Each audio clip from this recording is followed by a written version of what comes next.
Rebel Author Podcast, where we talk about books, business, and occasionally bad words.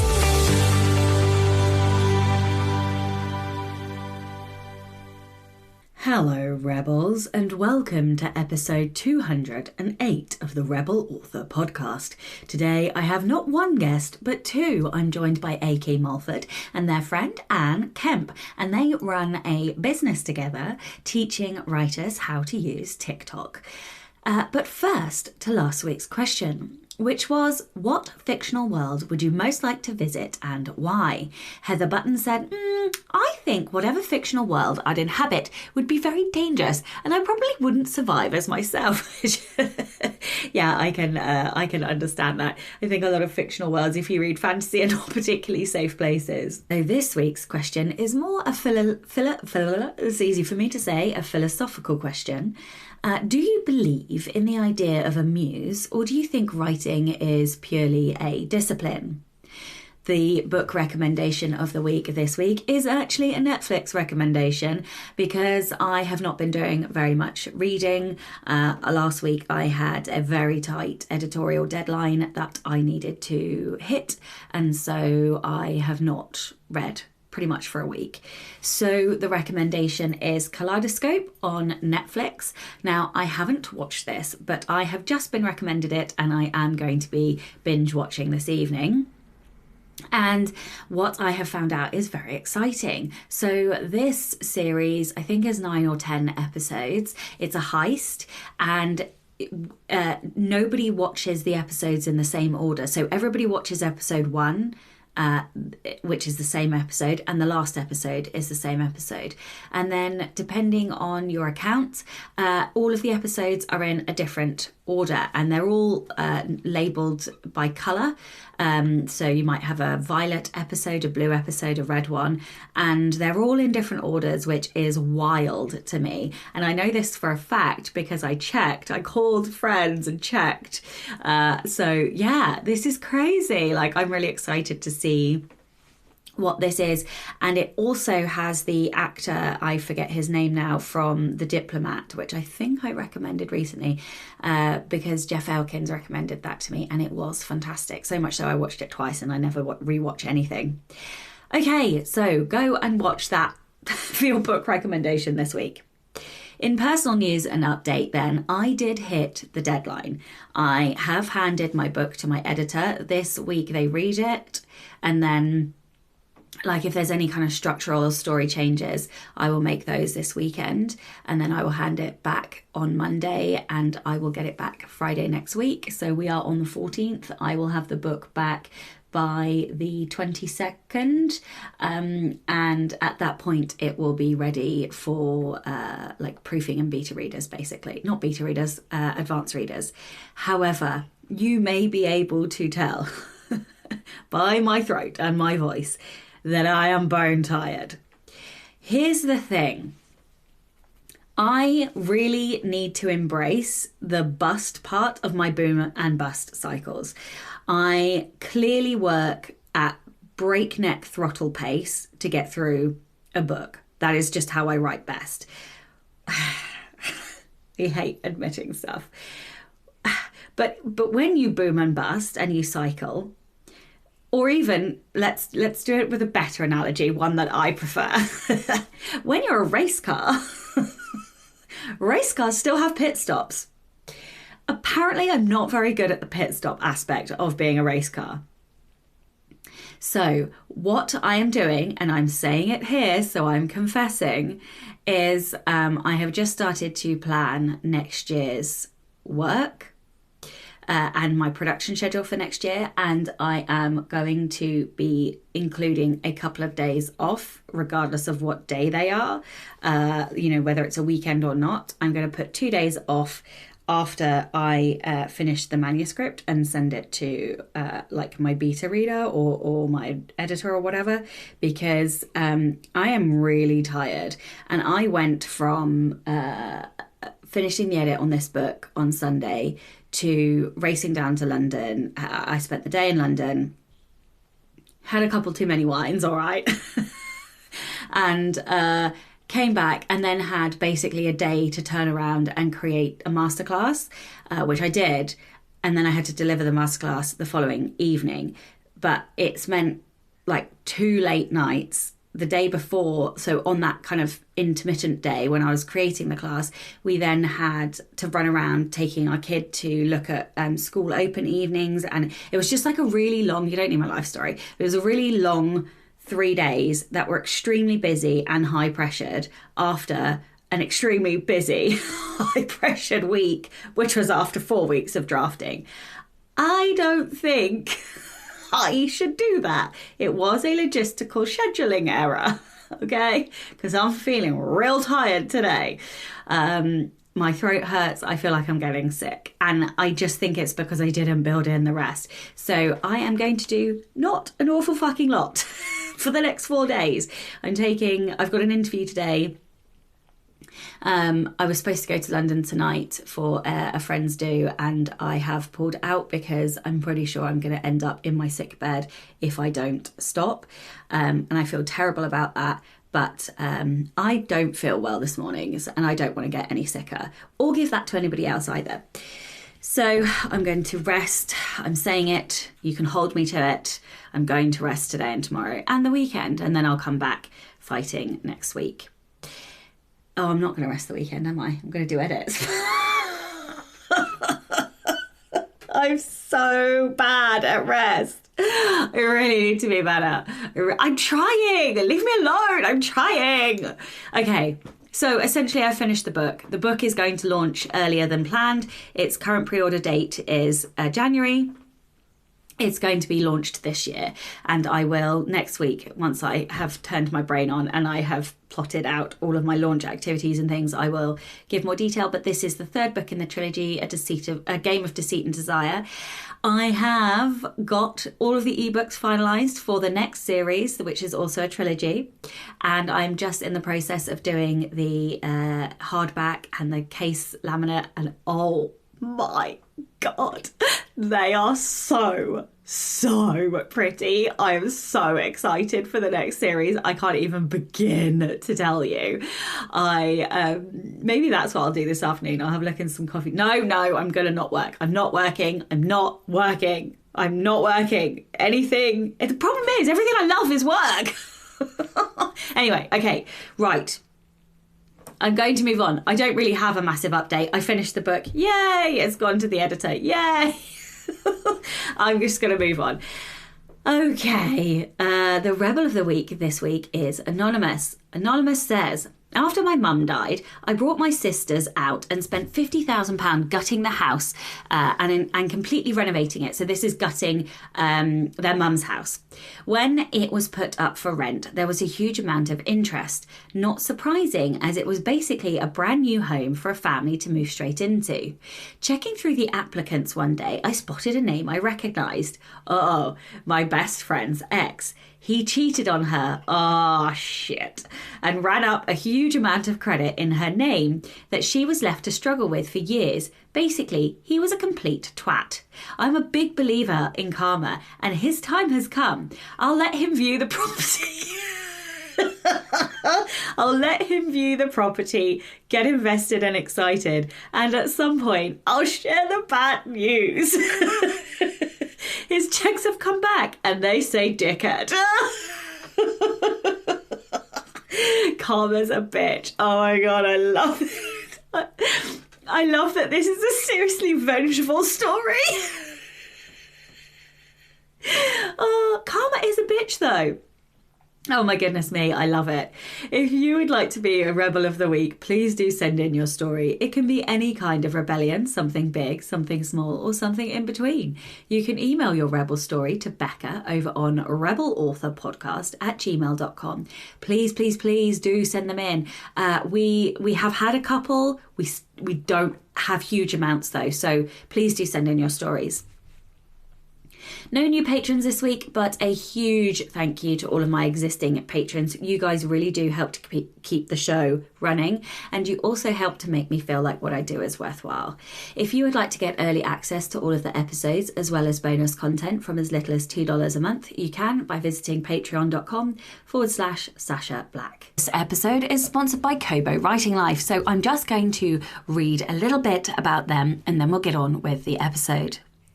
This episode is sponsored by Kobo Writing Life, Kobo's free, fast and easy self-publishing platform.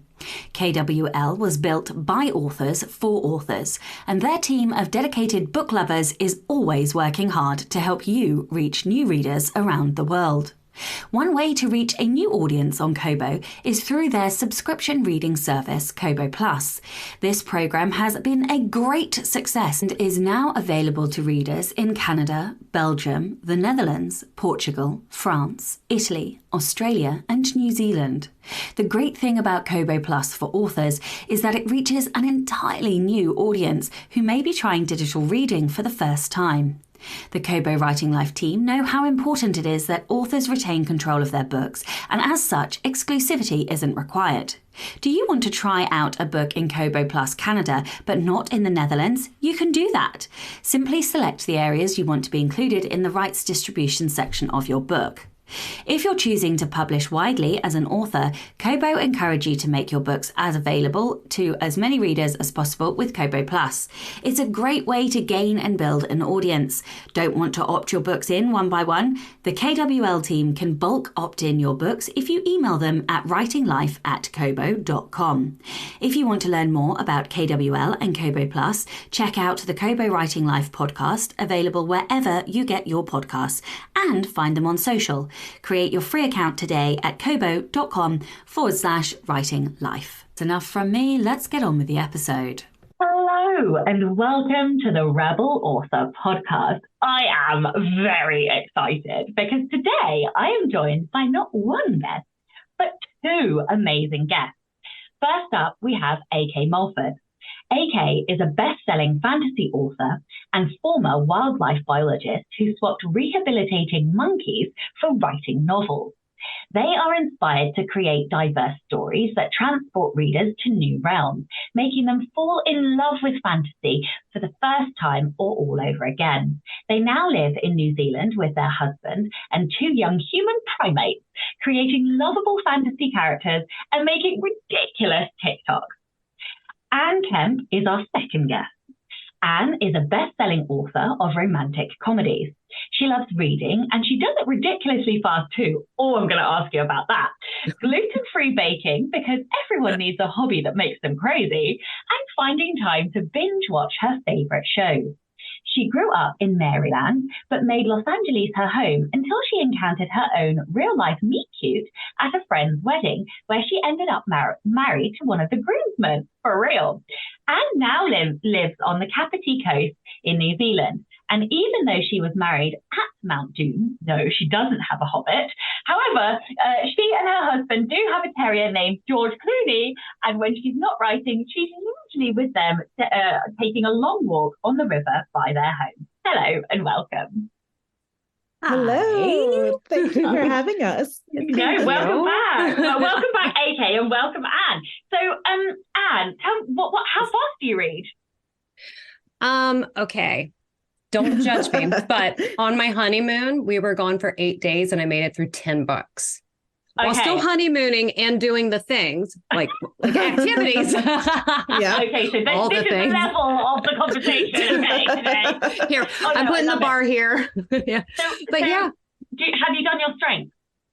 Yes. Have I ever? And actually, Sasha, I finally get to talk to you because you were one of the people that when I saw my number 3 strength, I was so excited because I had 3 friends, AK, Rachel, Heron, and another friend, Moira, who talked me into doing my strengths. And I was so excited to get them back. And like the number 1 strength, achiever, made sense. 2 is input, made sense. 3, competition. Made sense. It made sense, but it also just made me go, oh my God, like what do I do with this? But I Love it. I learned to embrace the competition. And like now I have competition for myself and I see where it pushes me more. And I look back on things in my past. I'm like, yeah, that's it. Okay. But yeah. I love my strengths. I love that. So I wondered if you had top 5 input, because that is a fast pace. Funny enough, I read at a similar rate if I'm on holiday. But if I'm not on holiday, I struggle just because of like life and stuff. But I also read fairly quickly. But it is very typical, I think, for high input to read quickly. I'm not sure why. They either have this capacity to like binge watch or just devour stuff, or they can like binge read in the same kind of way. And I see that very frequently with people who high learner, high input, a mixed mash or both of those. But what I learned recently is that if you have competition in your top 10, that kind of, what was the word? Like, gives like a juice boost to anything. So like you just kind of go to the 10 of everything. So the reading will be like 10x because you have competition in your top. So yeah, that makes a lot of sense. I love it. Okay, what was the other thing that I was going to ask? No, I don't know. George Clooney. Oh, he's right here. Aww, George. He's like my little buddy's always with me. I know he's this little silver terrier. He's a mix of a Silky and a Cairn. And I think I just started to call him George before we got him. I was just like, I'll call him George. We'll call him George. And then when I got him, I was like, George Clooney, this is your name. And it has been George Clooney. I love it.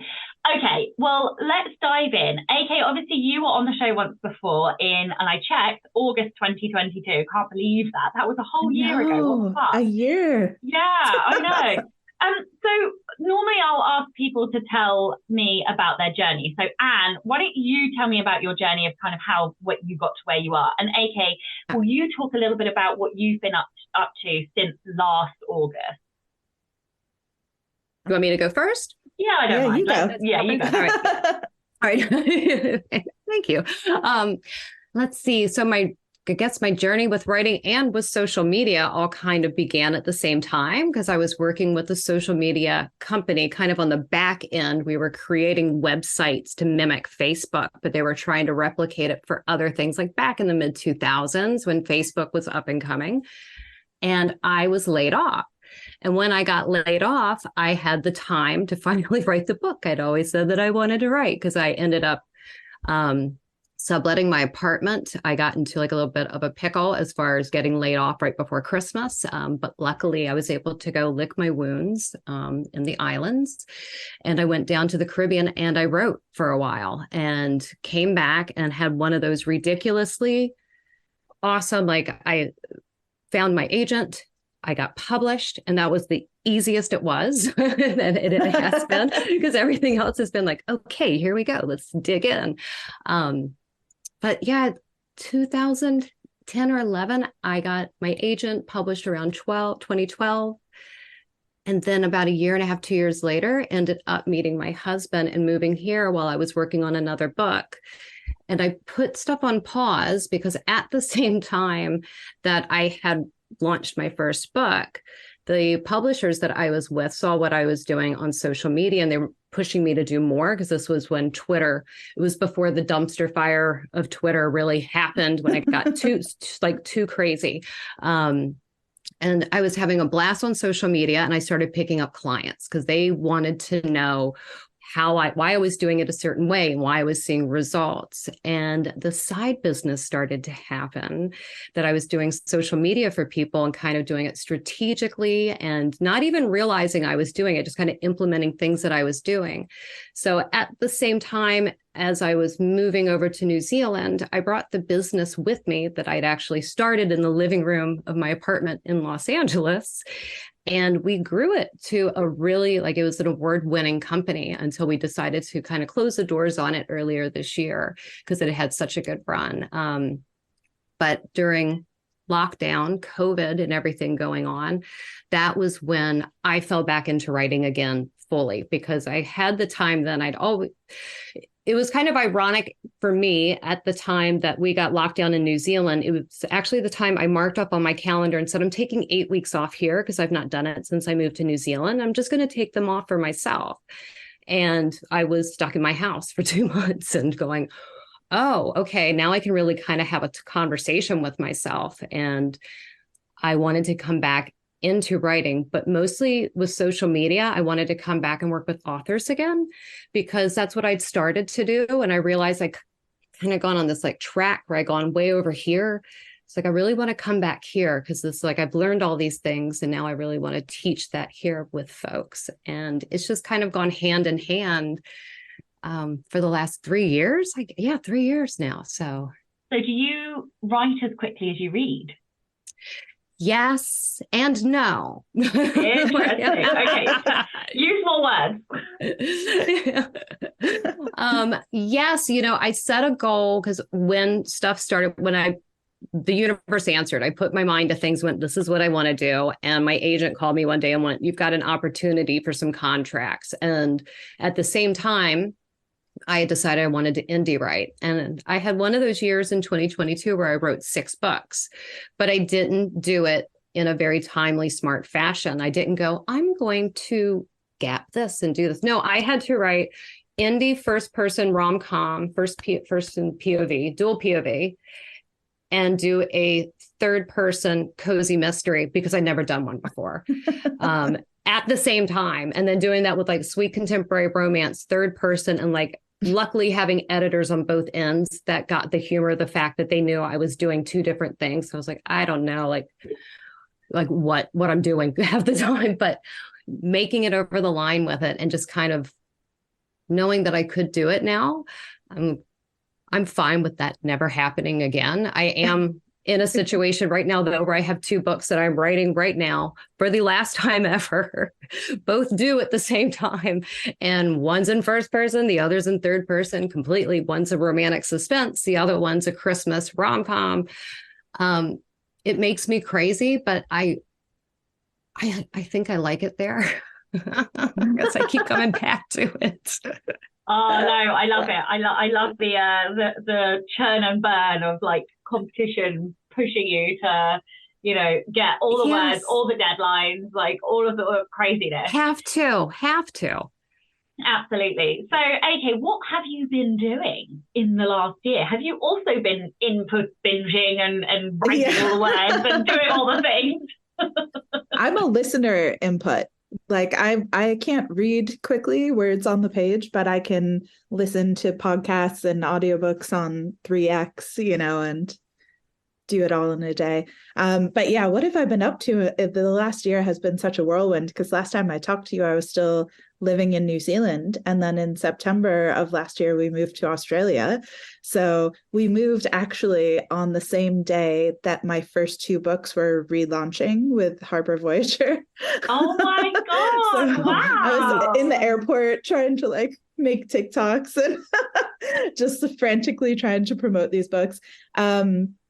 And then I've had 2 more books come out with them in the last year. So it's, and now we're gearing up for the start of a new trilogy, which is happening in December. So it's been, it's definitely been, I like being almost at the point of anxiety. Like that's where I'm productive. If I have too much free time, if they're like, oh, just get it to us whenever, I'm like, no, you need to tell me a date or I won't do it. So I really relate to that because I have recently reduced my freelance down to like an afternoon a day, kind of a month in terms of the hours. And having gone from like half my time being taken by freelance to like none of my time, more or less, well, some of my time, but very little time taken by freelance, it threw me for a loop. And I have been really struggling with that kind of, oh, well, where are the deadlines? Like, where's the pressure? Like, who's setting the deadlines? Oh, it's you, that's tonight. It's been so difficult to book the editors now, Yeah, funnily enough, I have booked. But the thing is, editors are always, what I need is a really fucking ruthless nasty editor who's like, no, if you miss your deadline, I'm never editing you again. Yes. Because I have lovely editors who are very, very accommodating and super kind and generous with the flexibility of their time. And that does not help me in any way, shape, or form. Because it means I just slip off the deadline or, whatever. So, yeah, or you I don't can know. promise to your newsletter, be like, I'm going to give you a sneak peek of the first chapter in November. Yeah. And then you have to have it done. That makes me feel sick. I love the little wretch. Yep. Terrifying. Oh, okay. Well, Max, it's lovely to catch up. We are here to talk about TikTok and TikTok for the rest of 2023 and looking forward towards 2024. So yeah, let's talk a little bit about the fact that, TikTok has been the rage for the last couple of years, I would say. Certainly obviously it's been around for a long time, but for the last couple of years, it's been all anybody's talked about in the indie author community and the writing community. But we've also seen Mastodon, we've seen Twitter change to X, we've seen Snapchat, we've seen all of these other social media platforms. Now, and I did not follow it, so I don't actually know what happened, but with the challenge that went through America recently with TikTok, do we still think that TikTok is relevant? Like, is it here to stay? Because, of course, although there's a global audience for a lot of indie authors, most of their audience is in America. So if TikTok does get banned, what happens? Like, do we still think authors can benefit from TikTok in 2023/2024, especially if they're starting over now?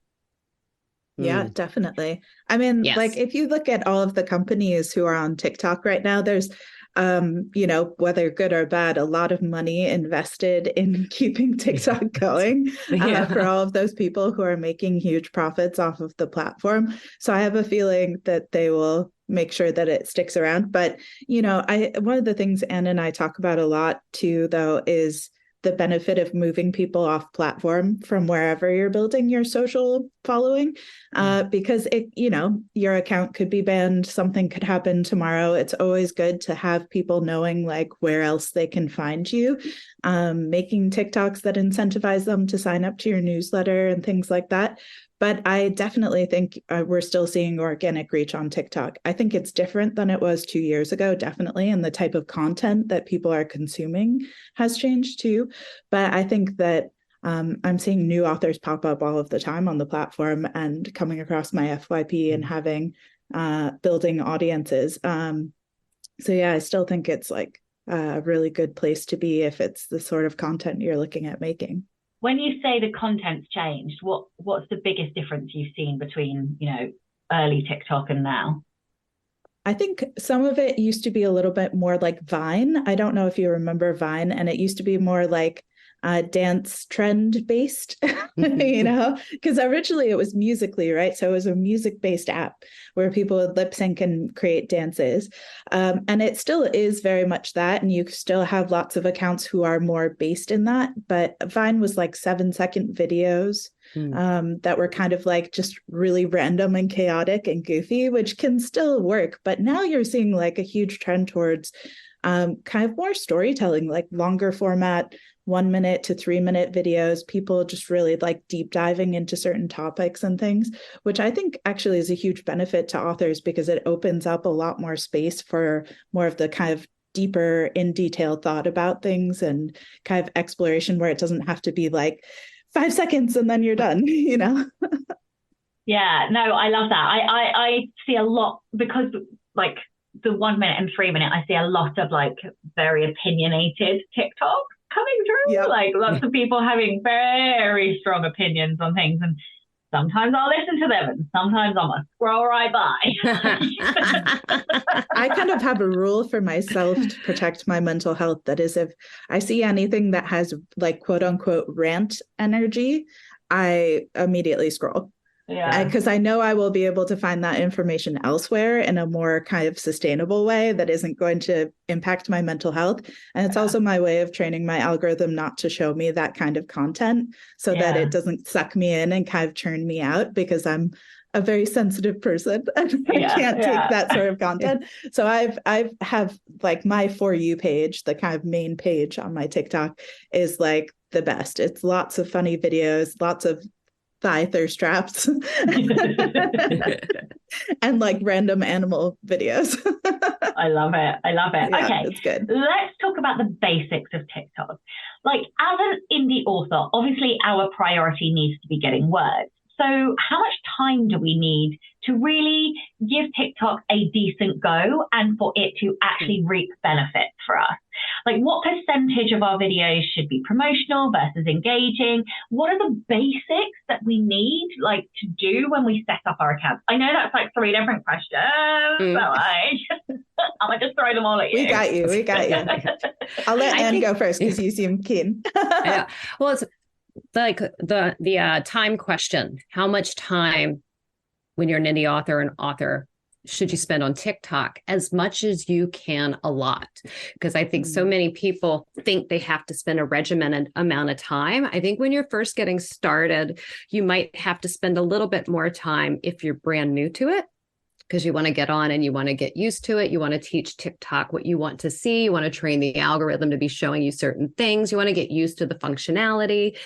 But I think you put it into your schedule the way that it suits. Like, we want social media to not run us. We're running our social media. So as much time as you can come in to it with. Yeah. And it will depend on your strategy too. Like, if you have a marketing allocation of time, for me, for a long time, 100% of my marketing time was TikTok.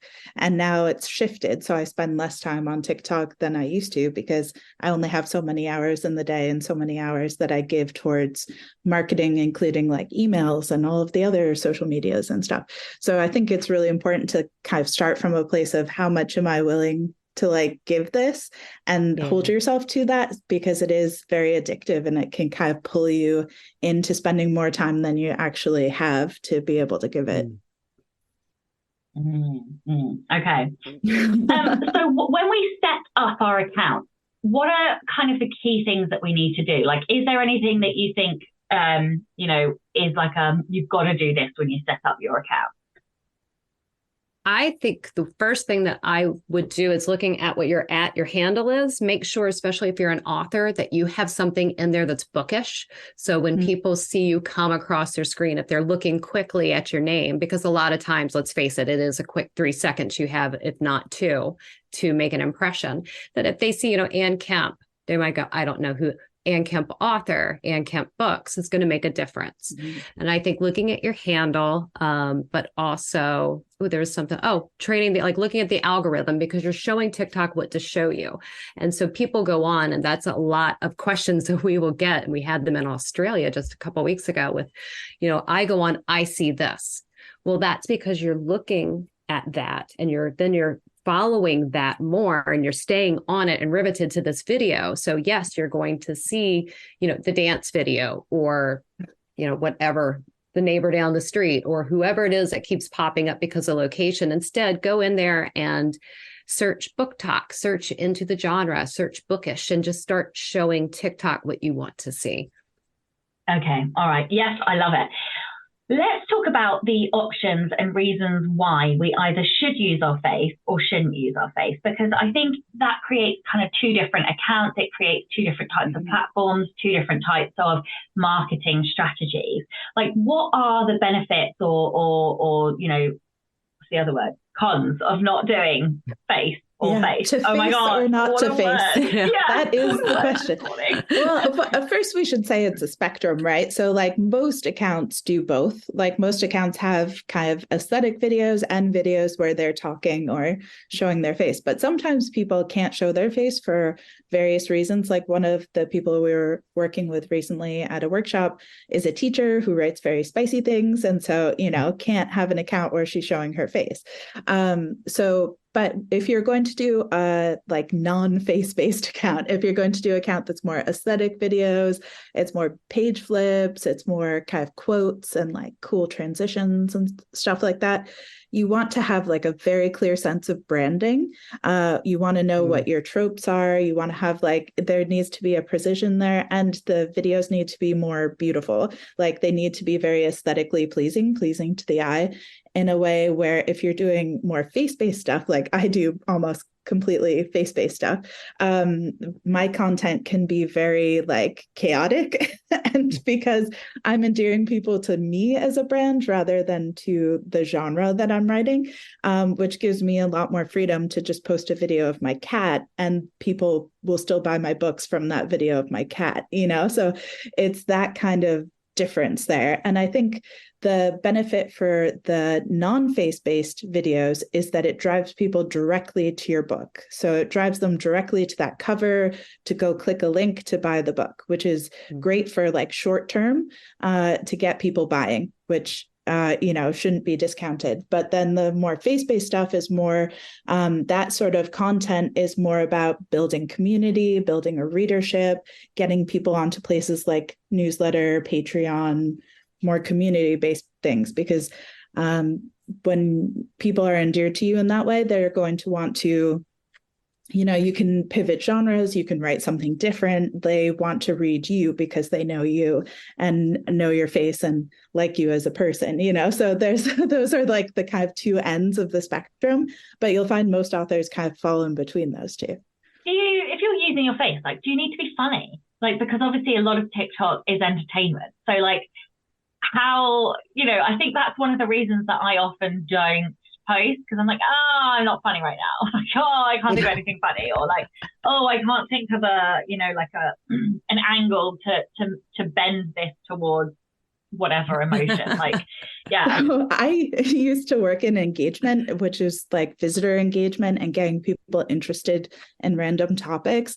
And we actually had someone come in who was like a heating duct specialist, but he was so passionate about heating ducts. And I thought I could never care about this in my entire life, but he was telling us about this. And I was like, that's fascinating. I never knew that. And there's like a history to like how the ducts are made. Anyway, I was just that's like the number one input though, right? Right. Yeah, totally. But I think you'll find with just about any topic, when somebody who's really interested in something or passionate about something is telling you something, you're endeared to it. In the same way, so like some people, like a lot of the stuff I just make because it makes me laugh. Like I think it's funny. And so I do it because I enjoy it. And I think that people can tell there's an authenticity to me enjoying the content I'm making, whereas other people will do these accounts where they do like deep dives into like their favorite historical romance, or they will tell people about like the story that inspired their book. Or it might be, it might be very serious things. It might be snarky things. It might be just kind of like a cool tip or hack that they find interesting. But whatever it is, they're bringing an energy to it that they just really want to tell the person watching. And I think that's the key, not necessarily like being funny or smooth or cool or any of those things. It's about just the level of energy and interest you're bringing. Okay, well, let's talk about some of the types of content that we can create on TikTok, and particularly as authors, because you guys have a course. So, and I have taken this course. I'm very close to the end of it. I haven't quite finished it, but I'm so close. So one of the things that really stuck out to me was movement TikTok. So what is a movement TikTok, and how could we apply that to bookish things? It's the walk and talk. You're bringing somebody in with you. It's like, we're walking, come with me. And there's something about the flow when somebody is walking with a camera. And I don't know if it's just because the scene in the background is moving, but you just get pulled in. There's just something very with intimate, that. It's like your friend is FaceTiming you. So it's like you are together. What can we do with books whilst we're like, how do we incorporate the books into that? So the one person that I can think of who does this really well, and I never remember her surname, but her name is Stacey, and she's from your side of the world. And yes, Stacey McEwen. McEwen, that's the one. Yeah, and she wrote Lead. Stace Book Space. Yeah, that's it. And she'll have the camera really close to her face, sort of like Blair Witch Project style, and she'll like and then the music will come in and be like, and she'll like race through the room, and then she'll like find her husband. And I am completely addicted to her TikToks. I think they're absolutely fucking hilarious. But how do we apply movement to books? Because books are an object. Like, how do we apply that as authors? it can be something big. It can be something quite small. Like a lot of times I'll start my videos just like sitting down. Like the first second is just me sitting down, or I'll be like, hey, and I'll kind of lean into the camera in a way where I'm like capturing people's attention, like, hey, pay attention to what I'm about to tell you. So it's just like this little subtle movement to get people to like kind of hooked in. But then you might also have people who do movement throughout their videos. So they might be prepping dinner while they're telling you about their pre-order, or they might be walking around while they're doing something, or they're, maybe they're signing books, or doing a get ready with me. People love get ready with me's or cooking videos or things, even if it's just stocking your shelves, like stocking your books on your shelves, because there's a progression, right? So we want to stick around till the end. It's the same reason why TikToks where it's a stand-up comedian duetted with like someone slicing sand or like scooping slime or something do really well. And it's because one is a static image of someone talking like on a podcast. And so you're interested in what the person is saying. And the other is doing something aesthetically pleasing to the eye. And between the two of them, it gets you to stick around. So if you can do both of those at the same time in a video, people are more like engaged and ready to stay around. There's lots of like, it's great for ADHD, little squirrel, like, oh, look what's happening here, Fucking genius. I love it. Like the psychology of how videos work is very interesting to me. Okay, so what other types of content like can we do as authors? How do we do this thing that is TikTok? How do we win at TikTok? Oh my gosh. Well, first of all, we should say there is no winning TikTok. Oh, I know. You can have days where you feel like you're winning, or you can gather your goals for yourself pennies that you can achieve, which you can. But it is a kind of gaming-based algorithm that's kind of designed on gambling. And so it's designed to make you always feel slightly lacking so that you show up again and give more to it. Right. So, and that's really important for people to hear because, so much of what Anne and I are doing is trying to talk to people about mental health and not letting social media kind of like consume all of their energy or burn them out. And so it's important to know that, like, I think a lot of authors hear the word TikTok and they think, I'm going to show up one day, going to have a viral video, and I'm going to be done and I'm going to get out and that's it, And instead of thinking like I'm slowly cultivating a community of people who I'm going to carry with me throughout my career, which is not as exciting or as shiny object, but it actually is way more meaningful in the long term. Sorry, what were you going to say, Anne? Oh, no, I was thinking like when it comes to posts, like one of my favorites actually too, with duets and stitches. I love using them when I'm trying to get across a feeling with my book. A series ago has firemen in it. And so I got to a point where I was going and like grabbing different firemen and just doing like duets, like putting up my book if they like represented one of the characters out of my book. And I had readers that I was meeting on TikTok that started to pick up on like, yes, that's Reed, or yes, that's Wyatt. And so then I have readers that will now send me videos into my DM. So I don't have to hunt for them anymore. Once a week, I usually can go in and kind of forage in there and find 2 or 3 duets if I want to pull them to use them. But that is it's a great way, because it's also when you were talking about like, if you wake up, you're like, I don't feel funny, or you might be like, I'm low energy today. You can do a duet, which is just you reacting to somebody or to something. And I'll do a duet to a life hack, like Allie was talking about a second ago. Or a funny video. Just something where I'm just sitting there, and it's just because that's almost that like it's for me and for my community at that point. That's like something I'm just sharing with them and just having a laugh. But also CapCut has been a game changer. And it's one of those, CapCut is one of those, it's an app for listeners who don't know. Oh, yes. It is an app, and it is owned by TikTok now. And so if you use CapCut, just like in the same way Facebook and Instagram are using certain things, like when Instagram started doing stories, you do stories, things are going to get put up on a higher priority and they're going to put their energy to it. CapCut seems to be like the golden baby at the moment on TikTok. So use a CapCut, and that's something you can use without your face.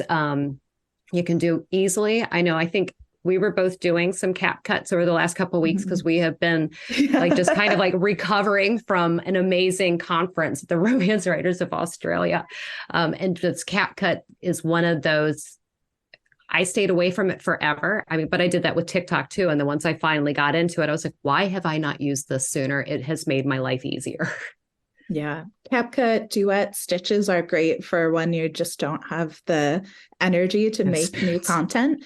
And also you can take a video you've done before and like tweak the wording and repost it and things too. So like reusing content to see like, did I not have this hook exactly right? If I changed the words a little, would this have done better? You know, kind of A/B testing your content, because then you can also use that elsewhere too. So like if you find a really great hook that for some reason people just really resonate with, then you're going to want to put that in the blurb of your book. You're going to want to put it in some of your like ads or your different copy, you know, so it's really a great way to kind of figure out what's resonating with people as well. So, yeah. I think hearing you talk about this is making me realize that I think I overthink TikTok like way too often. And rather than being prolific, I'm trying to get the right content out. And I think that slows me down. And then like I scroll past videos that I've enjoyed and don't ever consider duetting them or stitching them or anything like that, because I'm like, oh no, I like this, but like that's not relevant to my brand or platform or books or whatever. And it's because I'm trying to stay maybe too on point and get it right rather than just get more out, because every video that you post is another opportunity for somebody new to come and stumble across you, which is just like the more books you publish, the more opportunities you have for new people to stumble across you. It's the same fucking principle. And I got it with the books, but I did not got it with TikTok. Well, and it's also an opportunity for you to piggyback off the success of those videos, right? So like sometimes I will post videos that have nothing to do with my books, but are very on brand for me just from a humor perspective or something like that. And I will post those because I know they will do well and get a lot of engagement. And then I usually kind of quite often am baiting the audience to ask a question about like, well, when does that book come out, or when does that? And then I will reply to that question with a video that will get seen way more than if I had just made that video on its own saying, hey, I have a book coming out this day. Or, you know, just even posting the next video after that very successful video will do really well for me and get a lot of engagement. So quite often I will do one like duetting like a thirst trap or something, which it tends to do quite well. And then the video after that will be a more sales heavy video because I know it will be seen more than it would have been without that one kind of volleyballing it up for me. Also, the video reply is a really great one because I just did a video reply and then FYP. I showed up on Allie's FYP doing a video reply and it was like like awesome. Because if you get in the FYP and you're not even trying to get there, like that is kind of that goal. Because being on the FYP is content too. Yeah. You know, like when you're running out of content ideas, just replying to people's comments is a great way of having a video that day too. Quick, easy. It puts a video up there for you. Like a lot of benefit that comes out of that. So you've mentioned sort of like using other people's videos. So what is the etiquette around that? Like how, obviously like on other social medias, I don't want to use the word copying, but like mimicking what other people are doing can be seen as a negative. So how is that the same or different on TikTok? I think it's just giving a shout. Oh, sorry. You go. We're probably going to say the same thing. Talking over each other.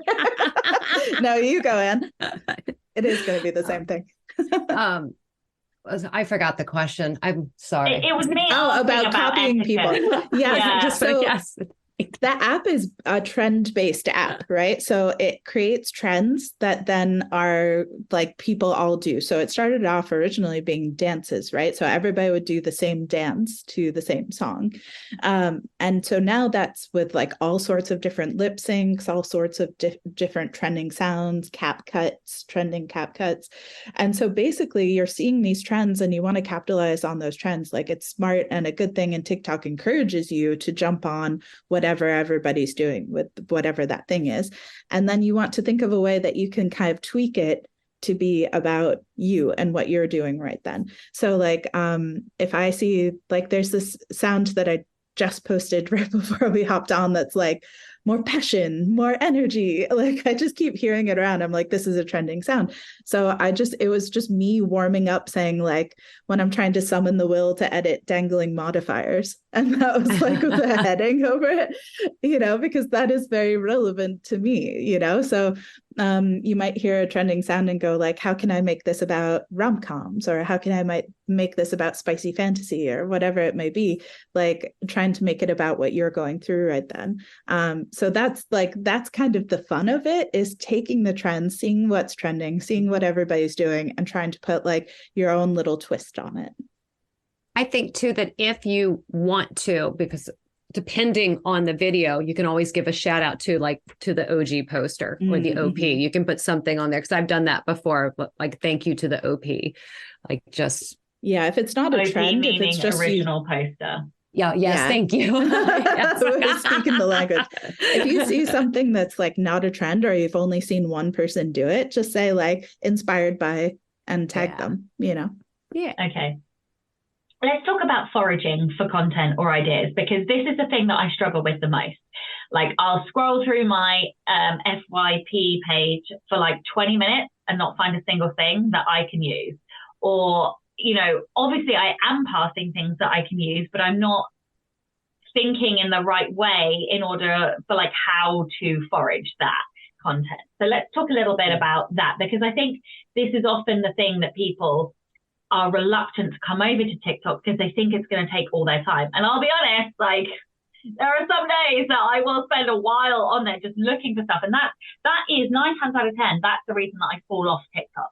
It's not that I can't do it, or I'm afraid of the camera, or that I can't do the edits or anything like that. It's that I just run out of like idea seeds. Which it must be alien to you, AK, with ideation in your top. Yeah.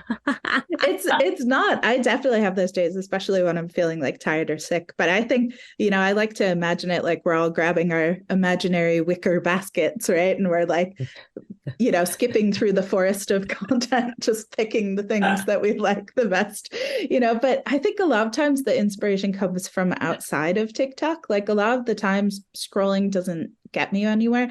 Sometimes there's people like big influencers who are always doing like a dance or something to a trending sound. So quite often I'll use them as my kind of go-to people to like see what are they doing, what sounds are they using, and take ideas from like those people. If I see 2 or 3 of them doing something, I try and use it. But quite often if I don't have ideas, it's when I feel like I should just be talking and just saying like, oh, today I had to go do this, or this is a video of my cat, or I'm running outside today, just a short little video. Like I was on a walk and there was a tree that looked very naughty. And I just made a video about that. That was my content foraging for the day. And so sometimes the inspiration doesn't come from the app itself. Sometimes you think like, what is my goal today? Do I want to feel more connected with my readers? Maybe I should ask them a question like, what's your favorite romance trope? Or like, do you like this one better or this one? Or which name do you think I should name my character, this or this? Stuff like that is really great when you're feeling stuck, is to just turn it on your audience and ask them. And that actually like really, then they get really excited when that book comes out, because they've invested energy into the creation of that book. So things like that, thinking about what you're doing in your day-to-day already that you want to share with your audience. Okay. So I'm going to ask sort of 2 final questions. So the first one is, what happens when we take a break from TikTok? Like, what happens when you're a me and you do really well and then you just like fall off the cliff? How do you come back? Can you pull it back? Do you have to start a new account? Like, how do you pull it back? There is hope. There is always hope. You come back. That is when, also like when launching, we talk about hype mode. And I think it's a good time to come in and just to kind of play with the algorithm a little bit, because I've been doing that more this year myself personally, where I kind of came into TikTok hard for the first 2 years. And this year's just been a different kind of busy. So I've been taking bigger breaks in between the pushes. And so each time when I come back, like right now, I'm in the midst of coming back.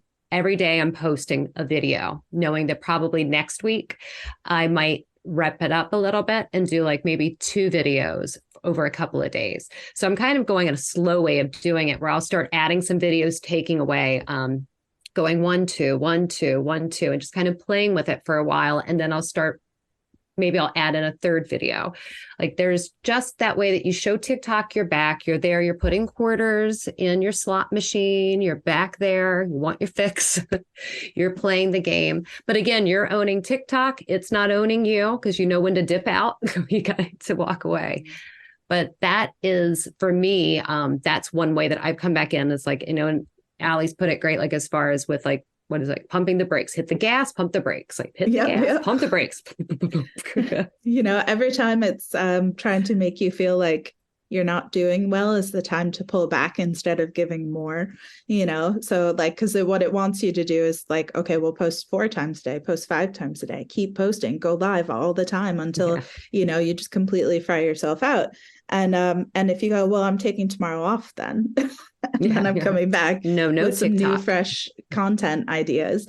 I feel like that is like a way more healthy way of looking at it. And, please do take breaks. Like, I think that people feel like if they miss one day, if they miss like, a 1 week, that they'll never be able to make it back. But the real thing is that when you come back, you might just have to play around a bit to get back into the flow of things. You won't be able to just, if you were posting once a day successfully, and then you go away for a month, you won't be able to just post once a day successfully. When you come back, you've got to kind of like mess around, trying to make different kinds of content, posting more often, maybe doing a few lives, going live with other people, things like that, to try and kind of reinvigorate your account. And then you can get back into the rhythm again. So yeah, definitely take breaks, definitely look after yourself, and it's okay to like go away and come back. I think a lot of us in the author world, for all sorts of things, not just social media, are made to feel like everything's an emergency. And so we're constantly in this like state of like, go as fast as we can. And that's not the way to be able to stick around for 5, 10, 20 years, so we need to remind ourselves it's not an emergency. Take a step back. Your audience will still be there in a few weeks, It's my activator that needs reminding of that. Yeah. Yeah, I'm number 2 activator, so I feel wow. Wait, where's your activator, Sasha? It's number 6, but it's my Achilles heel, because it like that's the one that basements everything else. Like if I'm gonna basement, it's activator that's put me in the basement, and like it's the one that my strength coach has pushed me the hardest on to kind of like develop and kind of remove those basements, because I have like a time blindness where I underestimate how long something's going to take me to do.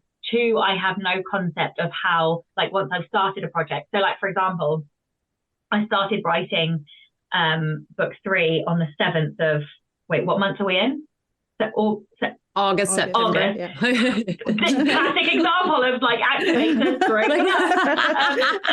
So I started on the 7th of August, and I should finish in the next couple of days. And like, I was like, I've been writing for 4 months. Like, and I actually haven't. And I have to keep records of like word counts, because otherwise I don't believe that I feel like everything is 10 times longer than it's actually been. And when I went back and looked, I was like, oh, right, yeah, it's actually only been 3 weeks. Okay, like we can shut up about this. Like, and yeah, I can't even remember how we got here, but activator like fucking shoves me all of the time. Like I really have to be on top of it. So I'm a 4 activator. So that is like, I'm just sitting here listening to you just going like, oh, yes. Yeah. So many times I go into like this tunnel. I don't know what happens, but I step into like a time continuum. Like, I don't understand. Where did the last month go? I don't get it. Where did the 5 minutes go? I don't understand. Everything feels like it takes longer than it actually is taking. Like that's the big one for me, is that I'm very, very adept at kicking myself for thinking that I've spent far too long doing a task, which comes from my inability to estimate accurately how long something's going to take, and then also the time blindness for how long something has taken, which is why I spend so much time tracking everything that I do, Yeah, because then I have Smart. accurate data, which I can then go, activated. Yeah. Anyway, massive tangent, and this is not about me. Let's talk about launches, because that is really like the pinnacle of an author year. Like this is how we mark our kind of year, is by the launches that we do. So how can we use TikTok to our advantage to help a launch? Yeah, hype mode. Yeah. Hype mode. We talk mode. about this a lot in the course too, but like it originated from that Emperor's New Groove meme of like, pull the lever, Kronk, you know? And so we're like, it's time to pull the hype lever. And I would always say that in all of my groups and stuff, like, it's go time. But yeah, you want to start warming up your kind of algorithm before the launch to kind of get ready. So you're starting to like post more frequently. Maybe you've created content previously that you're kind of saving, like you heard a great transition sound or really exciting music that kind of gets people amped up, you know, stuff like that you're saving. You're saying doing it in advance. I save music in my drafts all throughout the year, but like usually for me, it's like 3 weeks before the release that I'll start doing this, because I don't have the capacity to do it for longer. So it'll depend on the person, you know, like some people it might be a week, some people it might be 6 weeks, but for me, it's usually like 3 weeks before a book launch. How about you, Anne? Like, is it how long before about the a book same launch? Yeah, about the same. Probably about 3 weeks, I start really thinking about it. Although there is something, I'll hear songs sometimes and go ahead and save them and like put a little note to myself to use that for, especially if it's something that nails and I know it hits the trope or it hits the feeling that I'm going to get for the book. Then I'll hold on to it. But, you know, another way besides us, you know, going on to TikTok and posting for launch, use TikTok to build your ARC team and your street team. You can go, and that's one of those talking videos that you can do as you're building that community. That was how I got my ARC team. When I came back with my first book after years of not doing anything, I think I had a 200-person strong ARC team that I got off of TikTok.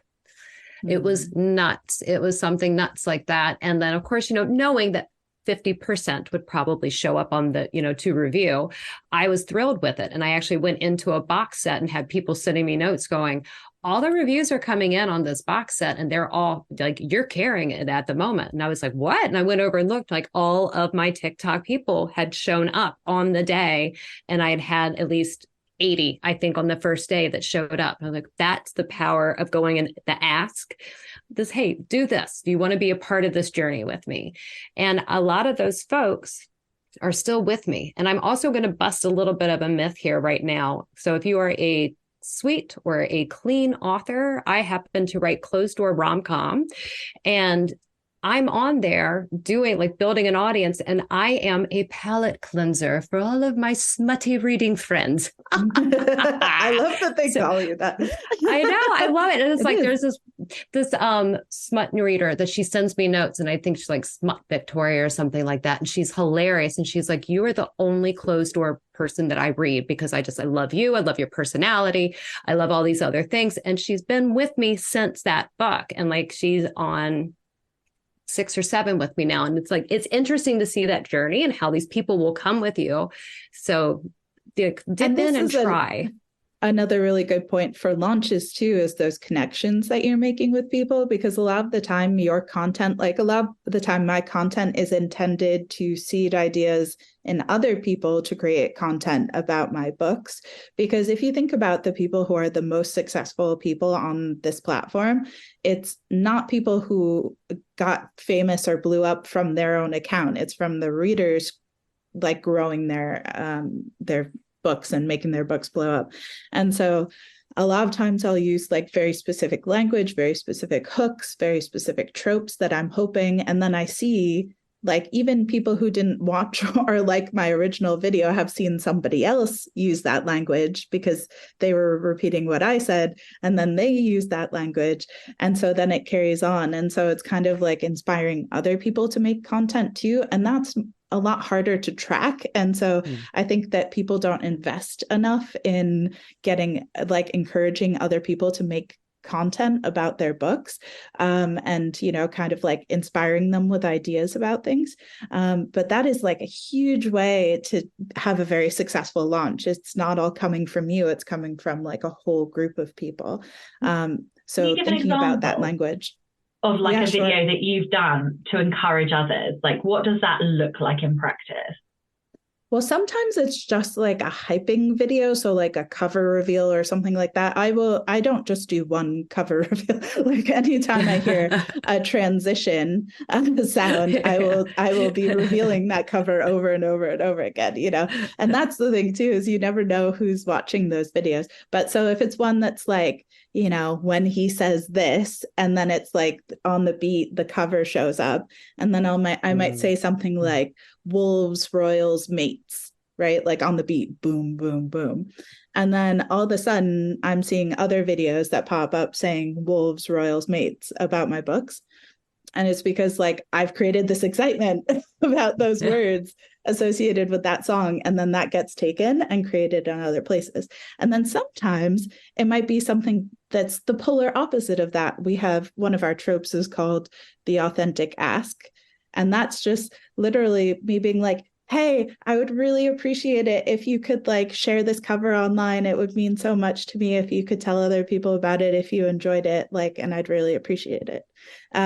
And those videos do hugely well because it's like you're just really showing up as a human being saying like, hey, I would really appreciate your help letting people know about my book. And people are so kind of appreciative that you're not trying to like market at them or trying to like trick them into doing something. They're like, oh, this is another person who would actually appreciate my help. And of course, I'll share this video or make something for them, you know? Well, I think you made a really good point. Like I'll do one video and then that's it. Like I won't reveal more than once. And I'm like, oh, I think that's a good point. Like, why am I not doing more than one like cover reveal? Like, I actually have a challenge for you. Oh, my competitor. Oh, no, you did it. I want you to try and do a video, the same video using each of our TikTok tropes. So like if it's a cover reveal or if it's a cool quote or if it's a hook or something funny that's happened in your book, I want you to try and do the same video, but using each of those tropes. Oh, wow. Oh, I can't wait to see the Seinfeld. And part of me really wants to be like, because I don't think you can do it. Because I know if I say that, then you're... Oh, no, you didn't. My competitor is holding your competitor right now, Sasha. That's a big gauntlet. Can Sasha do it? I actually don't know if I can do it, though. That's the thing. Like, yes, you can. Yes, you can. Step on this field. That is the question. I mean, yes. I do. So, okay. I will rise to the challenge, but not for my next book launch. I will do it for the book after that, because the book after that, I'm going large. Because this one that I'm launching is the last book in a series, and it's very difficult to... You kind of have the readers that you have, and like you can bring new readers in, like especially because these are like interconnected standalone. But I just got the cover for the next series, and I'm already starting to like bake in, like think about tropes and how I can bake in. So I will accept your challenge, but I will accept it for the next book, not this current one that's going to be launched in October. I will do it for that. And okay. I will write to that, and all of the listeners can hold me to that. Yes, good. No, that's awesome. I do think varied content is the way to go, because you might not reach all of your audience with talking or with a video-based one, but if you're doing lots of different kinds, they're all going to eventually see what you're creating. So I'm very excited. Yeah. Okay, well, this is the Rebel Author Podcast. So tell everyone about the time you unleashed your inner rebel. And I'm going to ask Anne first, because AK, you've already given me a rebellion once before. You know, this is one that I'm glad that I knew you had it, because I've listened to the podcast and I had to think about all the different levels of rebel, because I've been like sweet rebel, horrible rebel, crazy rebel. Illegal rebel? I always love those stories. Yes. I I was arrested by a bike cop, you guys. I mean, come on. Oh my God, I love it. Like in front of my apartment building, in front of my neighbors, when I was on a break from work, driving my car home from the bar so that my roommate could use it. It's like, you've got to be kidding me. How did this happen? And I got arrested. My roommate had to call and say, Anne's not coming back to work tonight because she just went to jail. Oh my goodness me. Oh my gosh. But that's not the rebel story that I thought of. I think would be when I was leaving the States, and it was 2013, 2014. We had Skype. Zoom was around, but nobody, like, Zoom didn't have COVID yet. So Zoom hadn't like flown to the front. So we had Skype, and I had a lot of clients in the States and had gotten some really good brands. And a lot of people got nervous because I was moving across the world. And I was like, I get that, but we have Skype and email. Like, it's a digital world. And there were a lot of people that told me it's not going to fly. It's not going to fly. And then one company stayed with me. One person stayed with me because she had an account with a sunless tanning line that I'm so grateful that they stayed with me and had that trust, because they're the ones that I ended up winning an Instagrammy award in 2018 or 2019 for a marketing campaign that I headed up for them, for a campaign that they collaborated with Dancing with the Stars in the United States. And I was in New Zealand doing it in my little apartment in Wellington.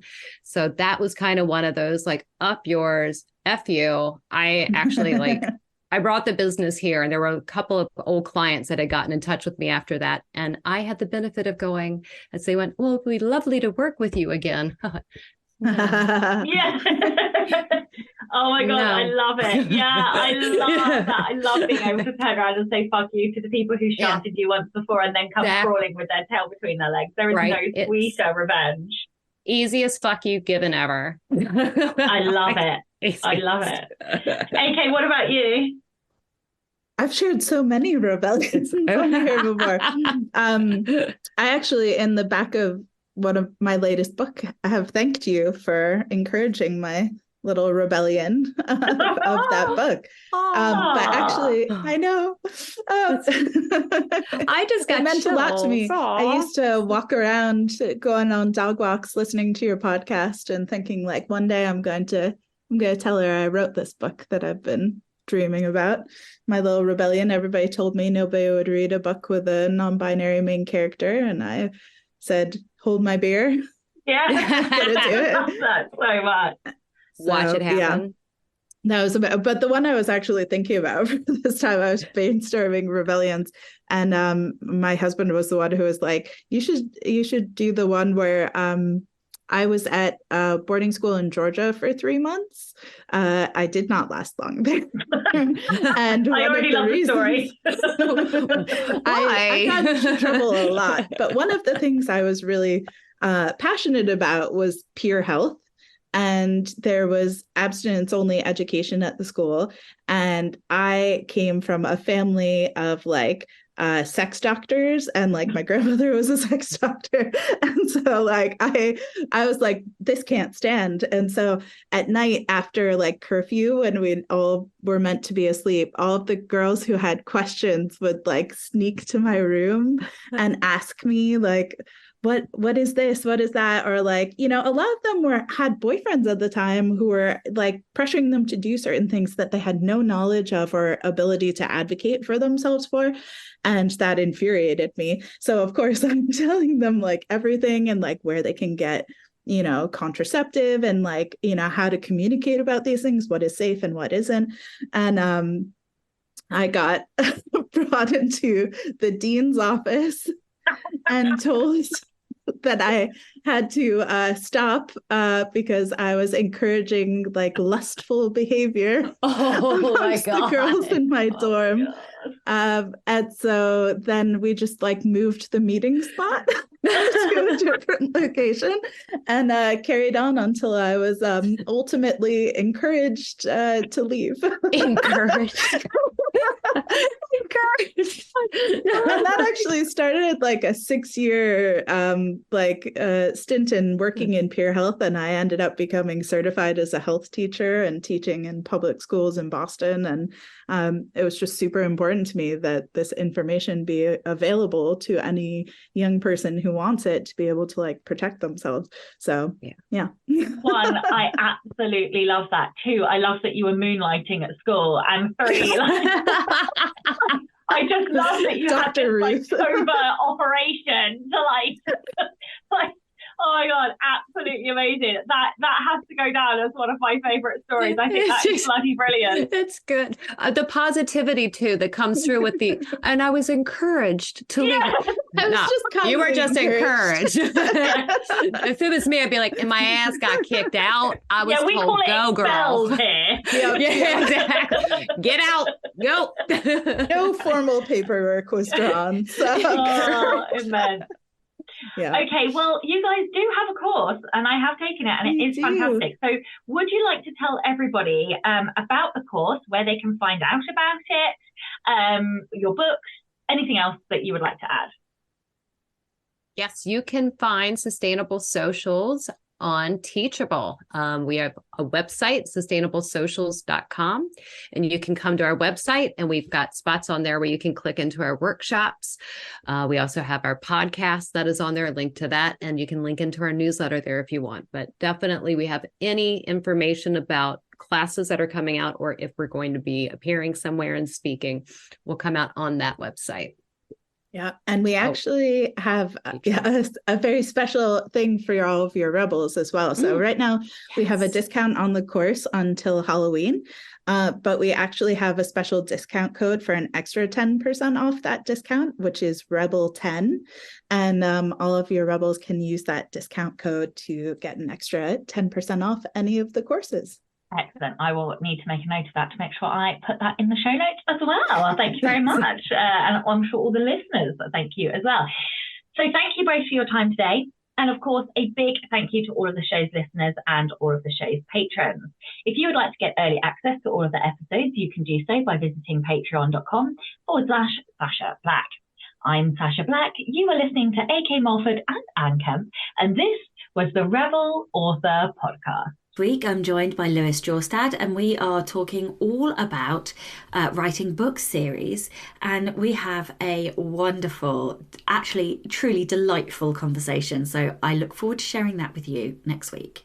Don't forget to tune in and subscribe on your podcatcher, and when you have a moment, please leave a review.